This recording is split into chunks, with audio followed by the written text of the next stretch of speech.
gonna kick off this little Hot Springs Comedy Showcase. How are y'all doing tonight? Woo! You guys got some jokes? Yeah! That was really delayed. All right. Oh no, not this problem again.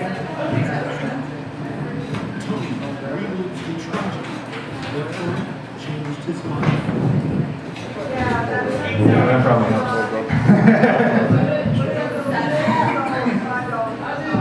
All right, I want to thank you all for joining us tonight. It's kind of a special night for me.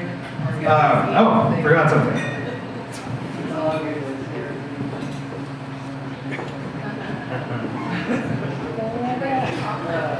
It needs to be spinach. But yeah, like I was saying, it's kind of a special night for me. They say the best comedy comes from tragedy.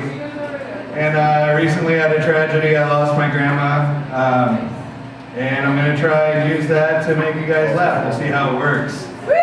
I'm not going to make it too sappy or anything for now, if you guys don't mind. If you raise a glass with me. Raise your glass! No! Sorry, I get worked up and turn into a Def Jam comic. Anyway, Grandma, watch this shit.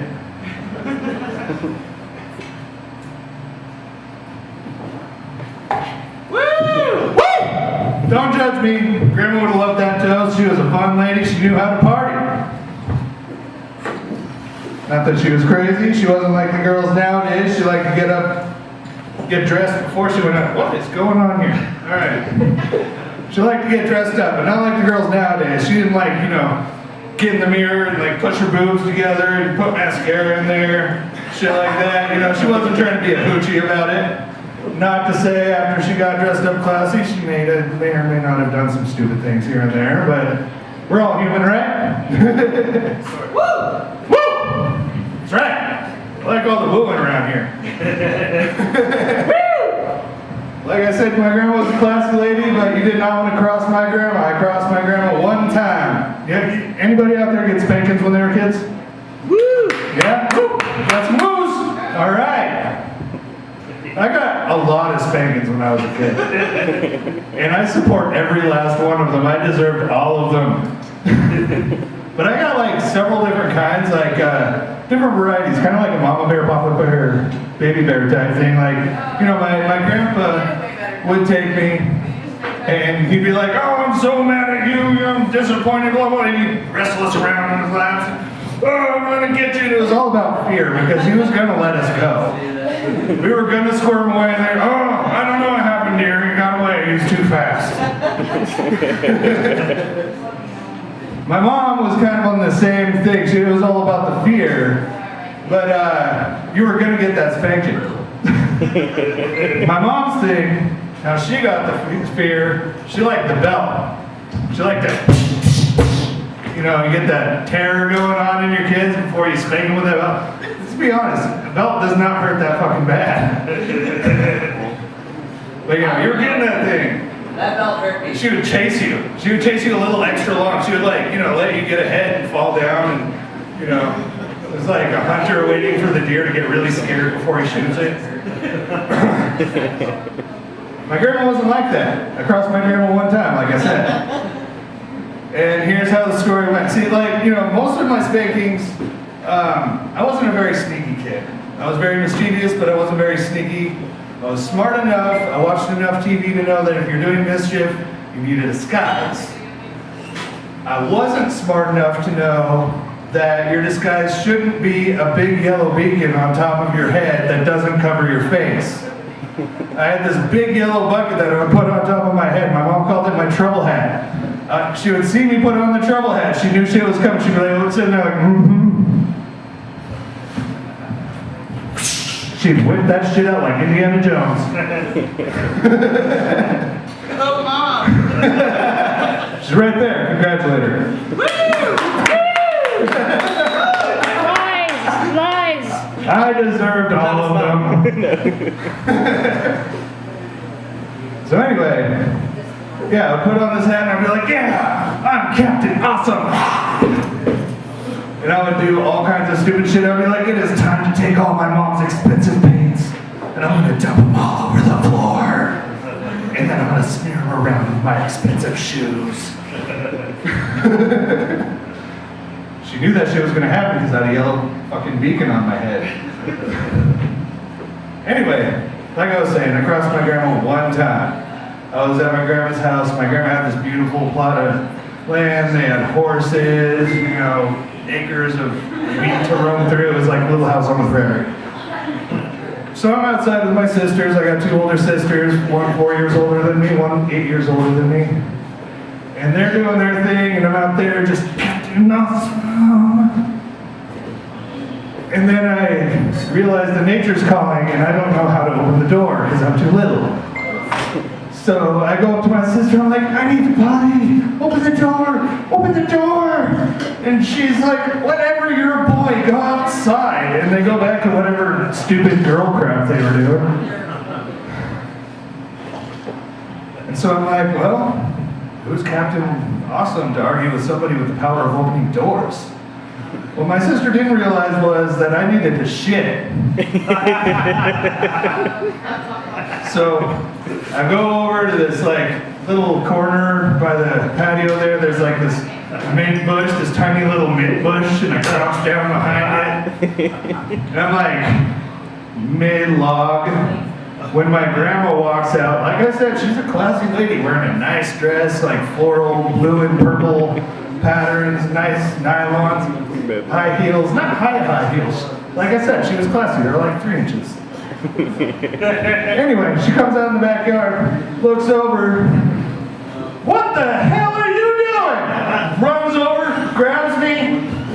She didn't even have the decency to take me to like go sit down or something. She sat in an imaginary chair in the middle of the yard just... She wasn't gonna waste time taking off her belt for me. She was whooping my ass. It was the worst ass whooping I've ever got. My ass was radiating heat. She cooked an egg on it afterwards. She was like, I'm not wasting energy like that. You want it over easy or medium? She whooped my ass so hard my mom heard it. She hurt. Sorry, she didn't hurt it. She hurt. She came out of there like, what the hell? And she looks over and she sees the trouble hat and she's like, oh, all right. Got my ass whooped again. Never again crossed my grandma. Damn, I really forget where I was going from there. Chased off half the audience. She'll be back. I'm drawing a blank for now, so I'm going to take a short break, and I'm probably going to tell you some more jokes after this next little fella. I won't drop the mic for you this time. Let's welcome to the stage Mr. Damian Spees.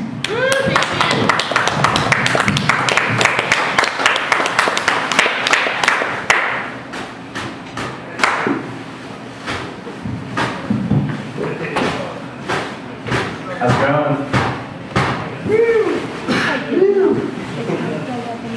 You guys are going to find out very soon that the way I do stand-up is exactly the way it feels for me to have sex. And that is, I'm going to get put on the spot, be a little nervous. You're probably going to laugh at me, and by the time we're done, it'll be 3 minutes in, and I'm ready for bed. So yeah, I just recently got out of a relationship. I tried to spice things up. I went down to the VIP store. It was getting dull, you know, we were into it. We were together for a while. And I went and bought this sex swing. And I realized very quickly after she was having no part in it, I realized that there is a no refund policy, or no return policy, my bad. Realized very quickly. Anyway, my buddy recently got out of a bad relationship, and he adopted a stripper. He also found out that there is a strict no return policy, but there is a resale value. That resale value is a 12-pack of Coors in my bed.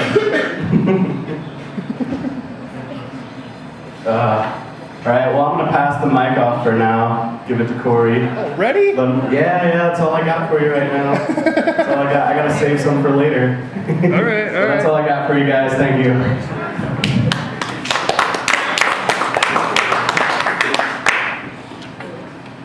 What a little bitch. Did you see how short that set was? Also, did you see that maneuver he had to do to get the microphone? Like, love you, Damien. Treat me like a princess every day. I'm going home. Never remember which way this goes. I forgot what I was going to say. Most amateur performance you've ever seen. All I right. had a bunch more saved up and I forgot what I was going to say. So, you guys got to take it pretty easy on me and Damien. We haven't been comedians for very long. I started comedy in August. That's not long at all. And then I started forcing Damien. He doesn't even want to do this. I make him do this.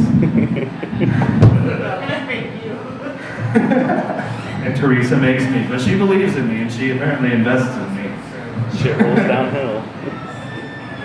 Anyway, before I started doing comedy, people used to always say, like, man, you're so funny, you should do stand-up comedy. And, you know, I always took that as a super big compliment because I wanted to do comedy. Like, since I was a little kid, back to my grandma, like, you know, I remember this one story where I was watching Eddie Murphy Raw, and my grandma walked in. Like, the reason I'm dressed like this today is because this show is kind of in my grandma's honor or whatever, and my grandma always loved stand-up comedy, but she always liked the guys dressed up in suits. If they weren't dressed up in suits, she didn't quite have the same respect for them. So she walks in and sees me watching Eddie Murphy Raw, and she doesn't even take the time to be offended by the shit coming out of his mouth. She's like, what the hell is he wearing? He's never gonna make it. I'm like, Grandma, he made it like 20 years ago. She wouldn't believe that shit. Not for a minute. But yeah, the thing about it is, you know, everybody used to say, you're really funny, you should do stand-up comedy. And so now I've done stand-up comedy for a while, and everybody comes up to me and they're like, you're really funny. That's it. You're just really funny. You should not do stand-up. If there is a follow-up, there's an occasional follow-up. They're like, you're really funny. You must have a lot of inner torment. Thank you, Robin Williams, for that.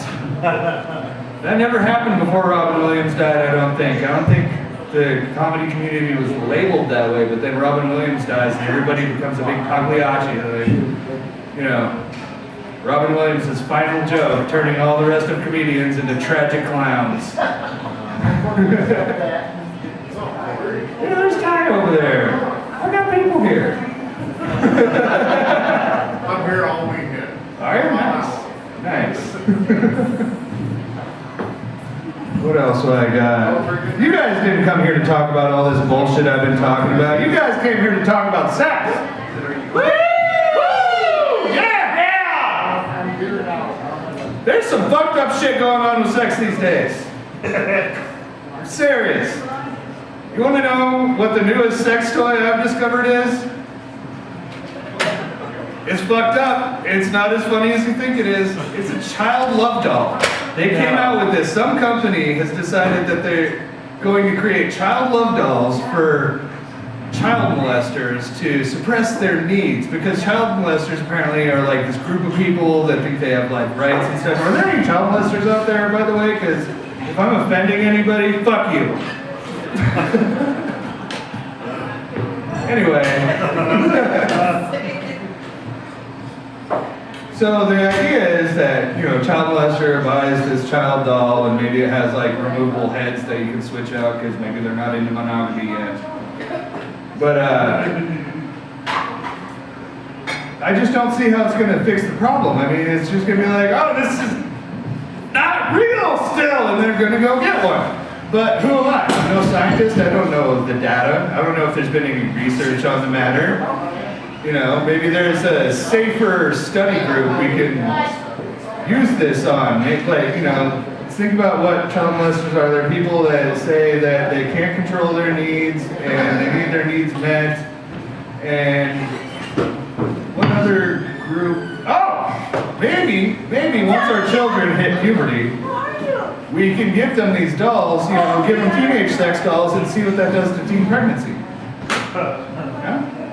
I am bombing so hard. Oh my God, this guy's not funny at all. Is he stealing Jim Gaffigan's voice now? What the hell?